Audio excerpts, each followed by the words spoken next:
वैसे तो कालू कौवा बहुत अच्छा था, लेकिन उसमें एक ही बुरी आदत थी और वो थी चोरी की। उसको जब भी मौका मिलता वो ज़रूर चोरी करता। यूं ही एक दिन उसने मछेरों की पकड़ी हुई सारी मछलियां खा लीं, बल्कि चंदा कवि के लिए भी घर ले गया। घर आकर उसने चंदा कवि को मछली दी।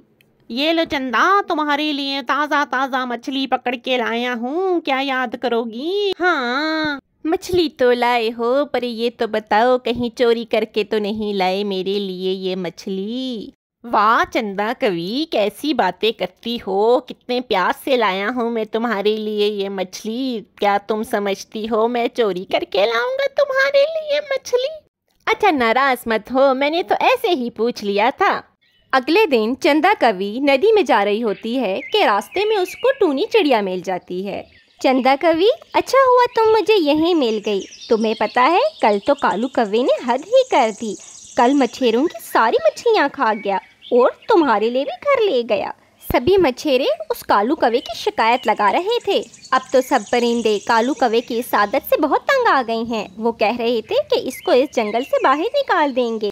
ये कहकर टूनी चिड़िया चली जाती है, लेकिन चंदा कवि को तो जैसे सकता ही हो गया था। घर आकर वो कालू कौवे से कहती है, तुमने अब चोरी के साथ झूठ भी बोलना शुरू कर दिया है। तुमने कल चोरी की मछली लाई और मुझसे झूठ बोला। मुझे तुमसे ये उम्मीद नहीं थी। मैं अब तुम्हारे साथ नहीं रह सकती। मैं किसी चोर के साथ और जलील नहीं होकर रह सकती। मैं जा रही हूँ, अब मुझे कभी मत भुलाना। कालू कौवा चंदा से बहुत प्यार करता था। उसे भी पता था कि वो चंदा के बगैर नहीं रह सकता।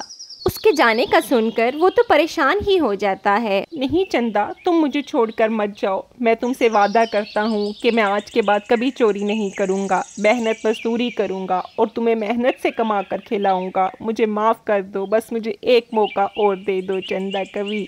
चंदा उसकी बात मान लेती है। अब वो मेहनत करता है। सब्जी ले लो सब्जी, ताज़ा ताज़ा सब्जी। सब्जी ले लो सब्जी, ताज़ा ताज़ा सब्जी।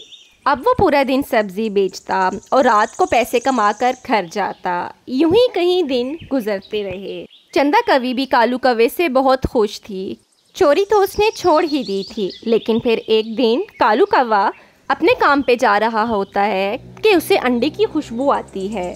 वो जाकर खिड़की में बैठ जाता है और सोचता है, चंदा कवि को तो अंडे बहुत पसंद हैं। किसी को क्या पता चलेगा। आज यहीं से अंडे ले जाता हूँ और चंदा कवि को दे देता हूँ। हाँ, और फिर मुझे काम पे भी नहीं जाना पड़ेगा। यही सोचकर वो जूं ही पर आगे करता है, उसके पर में आग लग जाती है। आई आई आई आई मेरा पर। यूं उसका एक पर पूरा जल जाता है और वो अपने पर से भी हाथ धो बैठता है। अब उसके पास पछताने के सिवा और कुछ नहीं था। अल्लाह हाफिज़।